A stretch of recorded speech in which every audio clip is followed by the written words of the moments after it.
What's going on, everyone? I'm Double D, and I'll take you for a recap of the Pennzoil 400. Joey Logano started on pole, and the race started, and only by lap 3, Kyle Larson would take the lead away. And then on lap 10, the caution came out as Christopher Bell blew a rear tire and was sent to the back. And on lap 29, Chris Buescher crashed into the wall when his wheel fell off, and he was out of the race for the entire day. And then a brief red flag happened because the wall had to be repaired. And then in between that time, pit stops happened all under yellow, and Larson's pit crew would be the dominant factor today, and Larson would win stage 1, barely edging out Tyler Reddick for the point.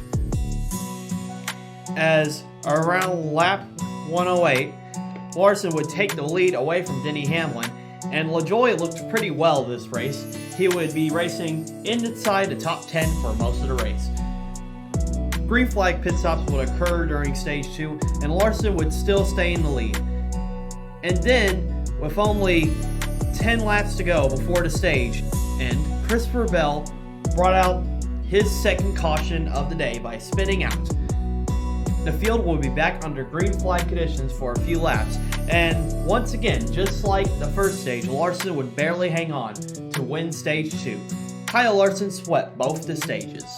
Most of the final stage would be under the green flag, with Larson leading the entire stage, until it went to green flag pit stops. Tyler Reddick would try to leapfrog Kyle Larson, but what made the difference in today's race was Tyler Reddick's pit crew was not as consistent as Kyle Larson's pit crew, and Larson would be in the lead from there until the caution came out with Corey LaJoie spinning with 33 laps to go. The race would have its final restart with 27 laps to go, as Ross Chastain would be the only driver to take 2 tires, as he would be side by side with Kyle Larson. They would both battle for a few laps, and eventually Kyle Larson with the 4 fresh tires would be in the lead. For a little bit, Kyle Larson would have to gap up a second, until Tyler Reddick would close it down. Then with 10 laps to go, he was only half a second behind Kyle Larson. Kyle Larson would use his late race experience to cut the air away from Tyler Reddick. Therefore, that made a difference, and Kyle Larson would win the Pennzoil 400. Kyle Larson dominated by leading 181 laps, more than half of the entire race. Kyle Larson's flawless pit crew won him the race today, as some of the drivers would recover from pit road mistakes and some of them wouldn't. As your top 10 would be Larson first, Reddick second, Blaney third, Chastain fourth, Ty Gibbs fifth, Noah Gragson, the only SHR car, getting sixth, Truex Jr. seventh, Denny Hamlin eighth, Logano ninth, and William Byron rounding out the top 10.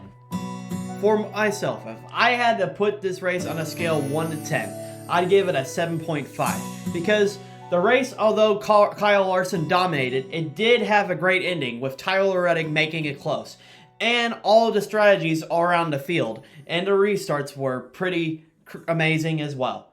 This race was better than most of the mile-and-a-half races. That's all the highlights from this video. Next week, NASCAR will be racing at Phoenix, and that'll be 3:30 Eastern, 2:30 Central. I am Double D, and I'll talk to you in the next video.